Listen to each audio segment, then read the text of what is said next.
الحمدللہ رب العالمین والصلاة والسلام علی سید الانبیاء والمرسلین قال اللہ تعالی وتبارک فی القرآن المجید والفرقان الحمید فی شان حبیبہ مخبرا وآمرا ان اللہ وملائکتہ یصلون علی النبی یا ایہا الذین آمنوا صلوا علیہ وسلموا تسلیما صلاۃ والسلام وعلی آلک واصحابک محبوبہ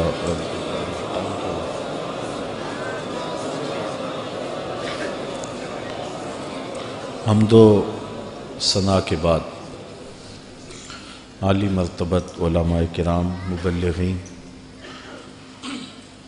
سامعین، سامعات، السلام علیکم ورحمۃ اللہ وبرکاتہ۔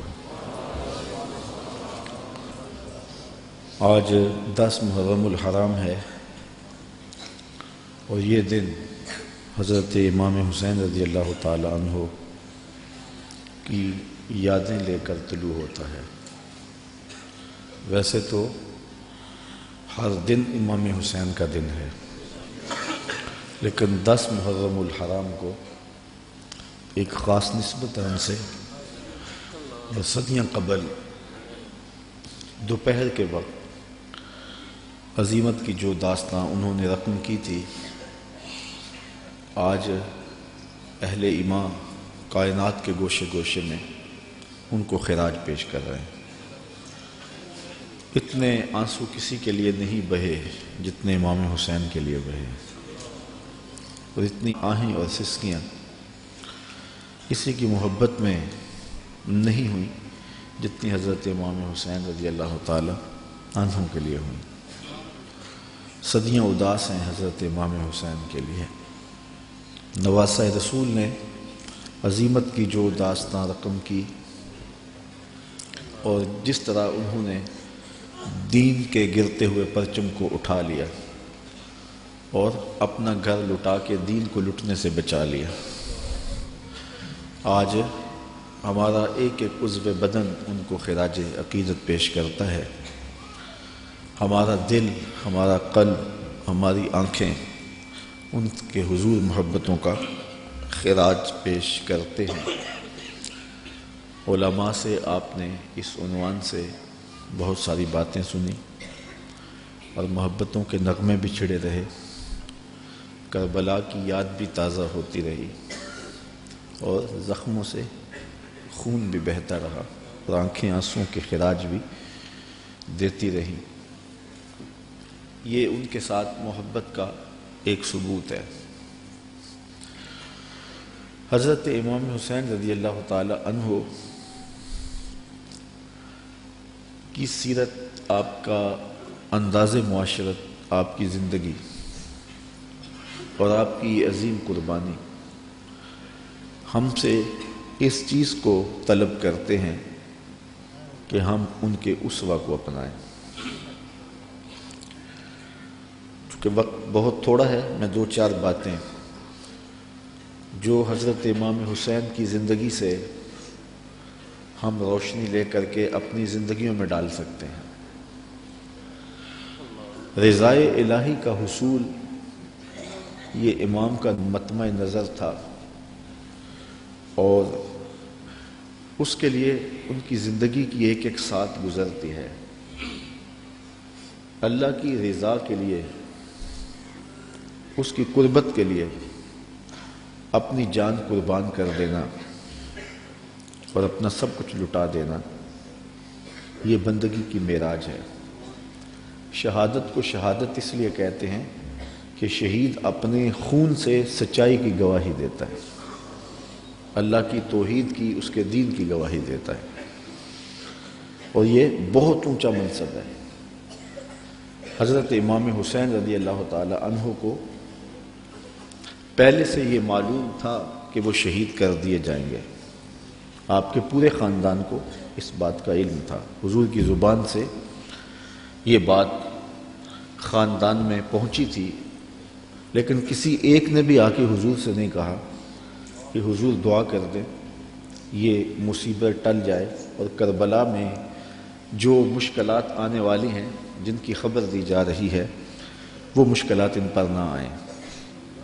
آپ تاریخ پڑھ لیں، یہ نہ حضرت سیدہ فاطمہ نے کہا ہے، نہ مولا کائنات نے آ کے عرض کی ہے، نہ خود امام حسین رضی اللہ تعالی عنہ نے حضور کی بارگاہ میں کہا ہے، نہ حضور نے کہا ہے کہ مالک حسین سے شہادت ٹال دے، بلکہ حضور کے ہاتھ اٹھتے ہیں تو دعا یہ نکلتی ہے، اللہم آت الحسین صبرا و اجرا، اے اللہ میرے بیٹے حسین کو صبر بھی بخش دے، اجر بھی بخش دے۔ تو حضور نے کیوں کہنا تھا کہ میرے بیٹے کو شہادت نہ ملے؟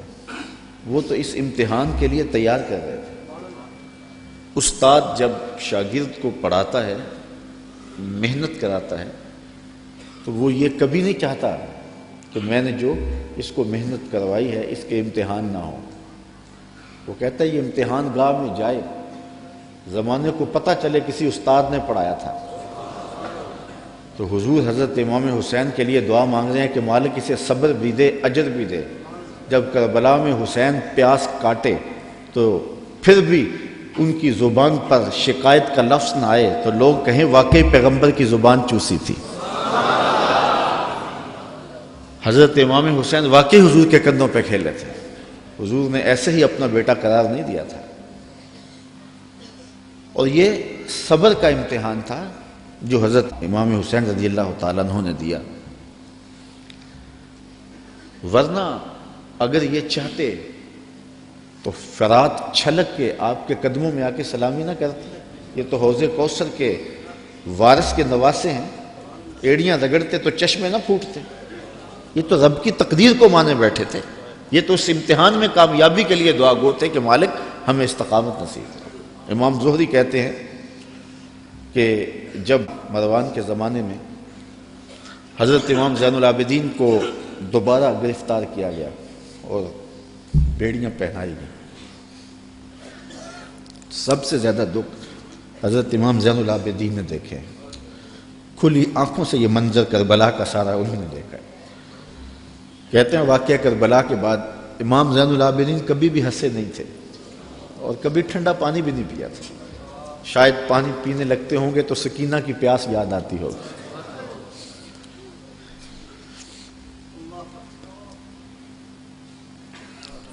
لیکن آپ کے ہاتھوں میں ہاتھ کڑیاں ڈال لی گئیں اور قید میں ڈال دیا گیا۔ امام زہری کہتے ہیں کہ میں نے جو ہی امام کو دیکھا تو امام زہری رو پڑے۔ امام زین العابدین نے کہا زہری رو کیوں رہے ہو؟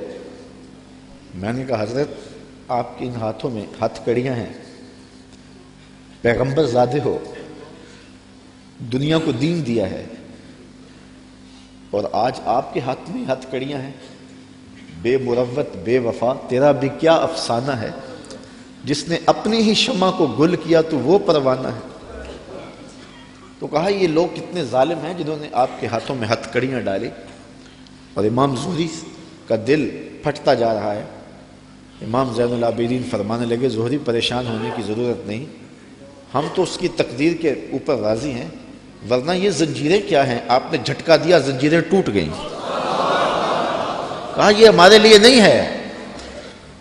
تو یہ کربلا کی مشکلیں ٹل جاتی اگر حضرت امام چاہتے، لیکن انہوں نے تو مشکل کو سہ کے اور قربانیاں دے کے عظیمت کی داستان رقم کرنی تھی، اور وہ زمانے نے دیکھا۔ تو حضرت امام حسین رضی اللہ تعالی عنہ کی سیرت سے یہ چیز سیکھی جا سکتی ہے کہ ہم اپنے آپ کو قربانی کے لیے تیار کریں اور اپنے فکر کی، اپنی سوچ کی پرورش اس طرح کریں کہ کبھی مشکل وقت میں کھڑا ہونے کا مرحلہ آ پہنچے تو پھر ہمارے قدم ڈگمگائے نہ، پھر ہمارے پاؤں میں لرزش نہ آ جائے، ہمارے زوردار نعرے اور ہمارے پرجوش خطاب، ہماری خطابت کے تن تنے اور ہمارے فلسفے وہاں دم نہ توڑ جائیں جہاں کھڑے ہونے کا وقت تھا۔ یہ ناداں سجدے میں گر گئے جب وقت قیام آیا۔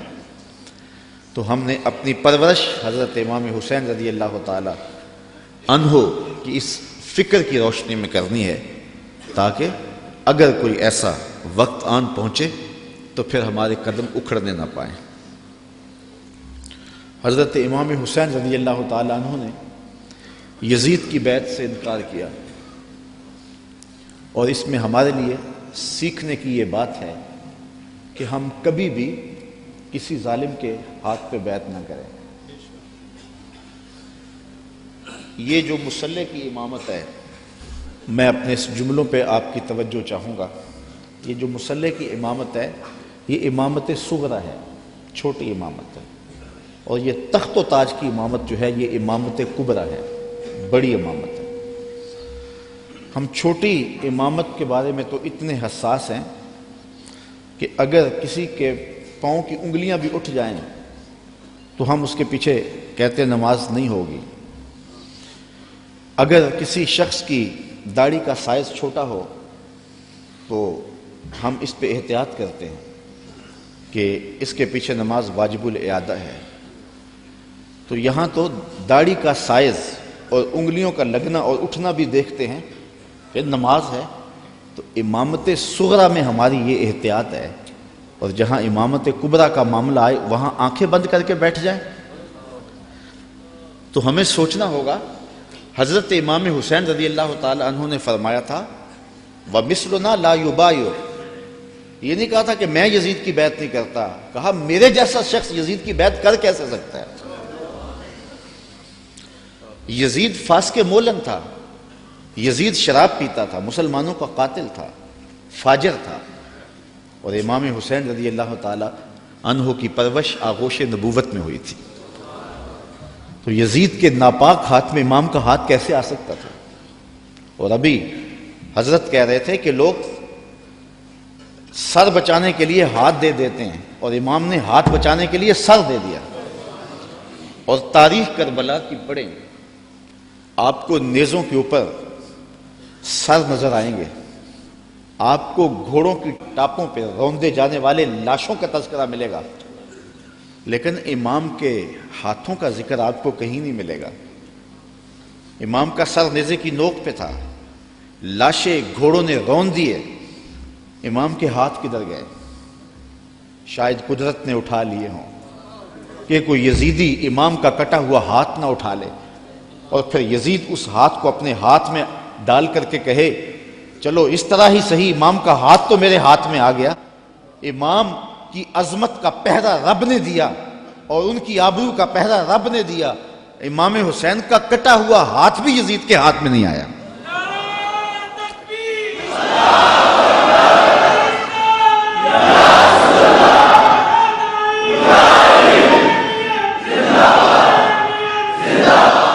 اور اس ہاتھ کو بچانے کے لیے مدینہ چھوڑا۔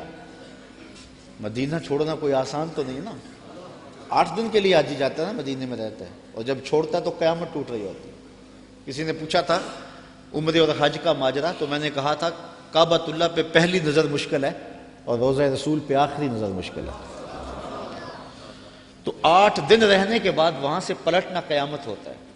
اور جس نے زندگی مدینے میں گزاری ہے، جو پیدا مدینے میں ہوا، جس کے گھر کا دروازہ مسجد نبوی کے اندر کھلتا ہو، جس کا مسکن اور مولد مدینہ ہو۔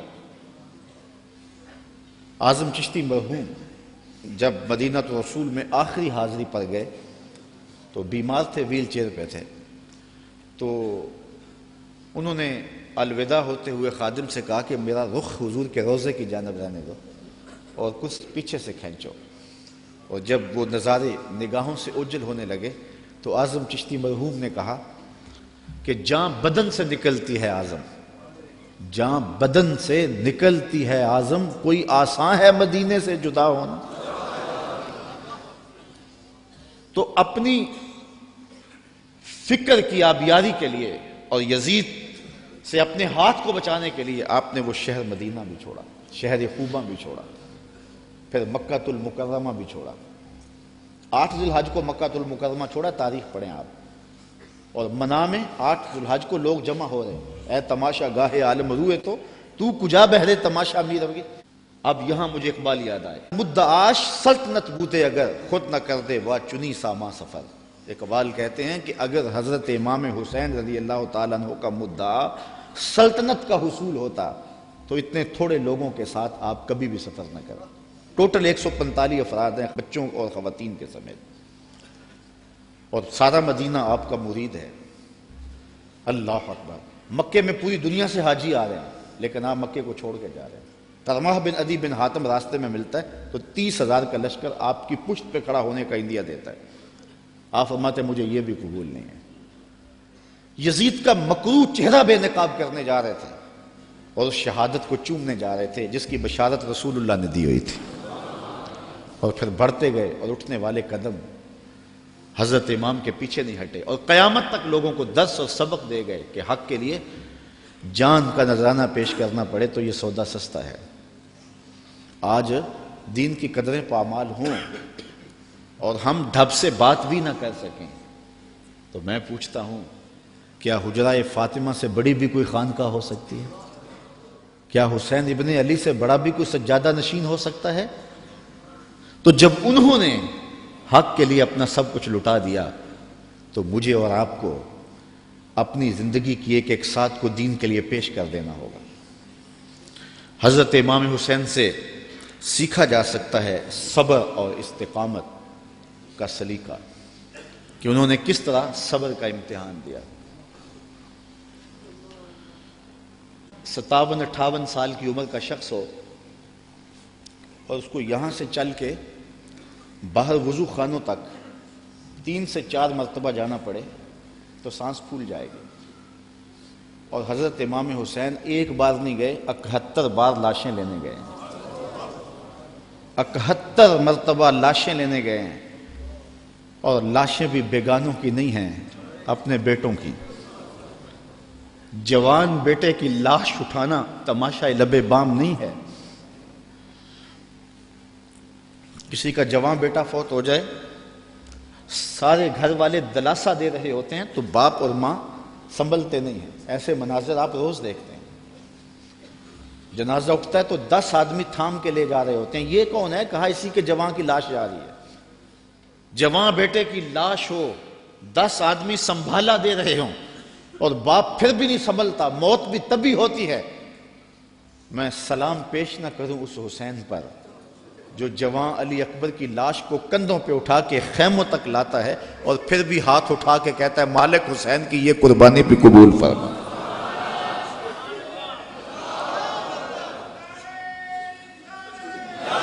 اتنے دکھ تو کو حمالیہ پہ آتے تو اس کا پتا بھی پانی ہو جاتا، وہ بھی برداشت نہ کر پاتا۔ ابن راشد یہ کربلا کے واقعات کا چشمدید گواہ اور راوی ہے۔ وہ لکھتا ہے کہ میں خود کھڑا تھا اور میں نے حضرت امام عالی مقام رضی اللہ تعالیٰ عنہ کو دیکھا کہ انہوں نے اپنے سینے سے ایک جوان کی لاش کو لپٹایا ہوا ہے اور مقتل سے خیموں کی جانب آ رہے ہیں، اور وہ جوان اتنا قد آور ہے کہ اس کے باوجود اس کے پاؤں زمین پہ گھسیٹ رہے ہیں، اور مقتل سے لے کر کے خیموں تک ریت پر ایک لکیر بن رہی ہے۔ تو میں پہچانتا نہیں تھا اس شخص کو، وہ نوجوان کون ہے؟ تو میں نے کسی سے پوچھا، میں نے کہا یہ نوجوان کون ہے جس کو امام اٹھا کے لے جا رہے ہیں؟ کہا یہ امام حسن کا بیٹا قاسم بن حسن ہے۔ وہ منظر بھی زمانے نے دیکھا، 6 ماہ کا اصغر ہے اور حضرت امام ہاتھوں پہ لے کے فرات کے کنارے پہ کھڑے ہیں۔ یہ تمام حجت تھی، پانی کے محتاج نہیں تھے، کوثر چھلک کے قدموں میں سلامی دینے آتا۔ حسین ابن علی کے نام پر تو پانی رکتا ہی نہیں ہے۔ میں ذکر کر رہا ہوں، سب کی آنکھوں میں پانی نہیں آ رہا؟ یہ پانی تو آج تک سلامی پیش کر رہا ہے۔ پانی کا مسئلہ نہیں تھا، اتمام حجت تھی۔ کہا تمہاری لڑائی میرے ساتھ ہے، اس 6 ماہ کے بچے نے تمہارا کیا بگاڑا؟ تو پھر کیا ہوتا ہے؟ پانی نہیں ملتا، 2 شاخہ تیر ملتا ہے۔ 6 ماہ کے بچے کا حلق تیر کاٹ جائے، وہ حلق پہ تیر نہیں لگتا، باپ کا کلیجہ کٹتا ہے، لیکن خون ہاتھوں میں لے کے آسمان کی طرف اچھال کے بولتے ہیں مالک حسین کی یہ ننھی قربانی بھی قبول فرما۔ 71 لاشیں لائن میں پڑے ہوئے۔